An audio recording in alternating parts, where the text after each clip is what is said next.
Donna's story. My story starts in late July. It was July 21st, I think. It was the first day of our holiday, a hot July day. I stood in the sun and looked at the sea. It was 11 o'clock in the morning. I was on the boat at Portsmouth with my mother and father and my sister, Louise. Seabirds played near our big boat and the small boats near us on the sea. I started to look at the people with us on our boat. They all watched the seabirds and talked and laughed. They were all happy on the first day of their holiday too. And suddenly there he was, this tall, quiet boy in a blue and white shirt. He was really good looking. I'll always remember the first time I saw him. He didn't see me then. He was with some friends. One of the boys was his brother, I think. They had the same blue eyes, the same mouth and nose, nearly the same hair. His brother and one of the boys with him tried to catch the sea birds and he smiled at them.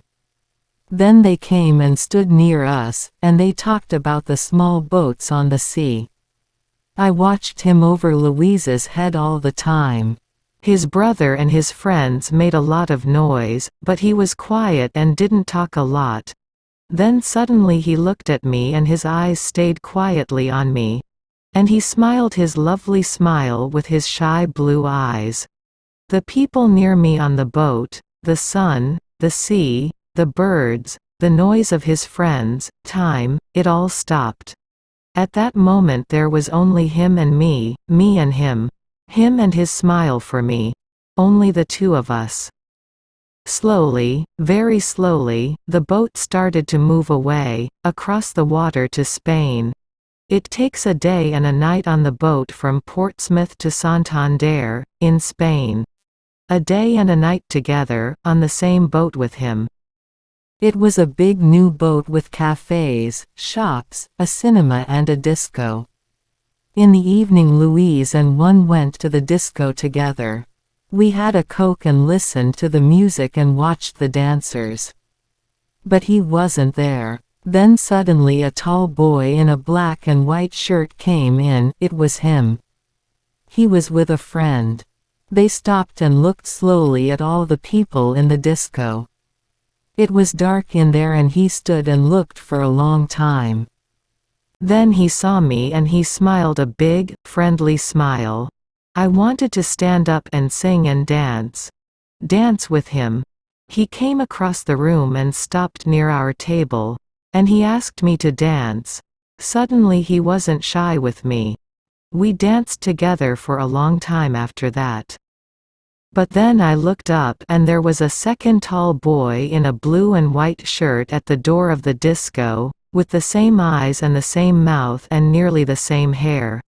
But the boy near the door had that nice, quiet, shy face. Not a big, open, friendly smile. Suddenly I knew. This was his brother with me on the dance floor, not him. I was with the wrong brother. He stood for a moment near the door and watched me and his brother on the dance floor with sad eyes. I wanted to run to him, to take his sad face in my hands and say, "Sorry." He looked at me, then he went out quickly. I stopped dancing, walked back to my table and sat down. His brother started to dance with Louise.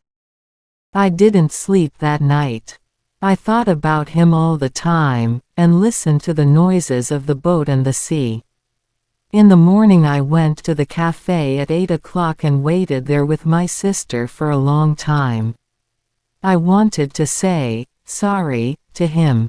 I had 4 cups of coffee, and I don't really like coffee. But he didn't come. Where was he? Where was he? At 11 o'clock we arrived in Santander. I wanted to stop the boat.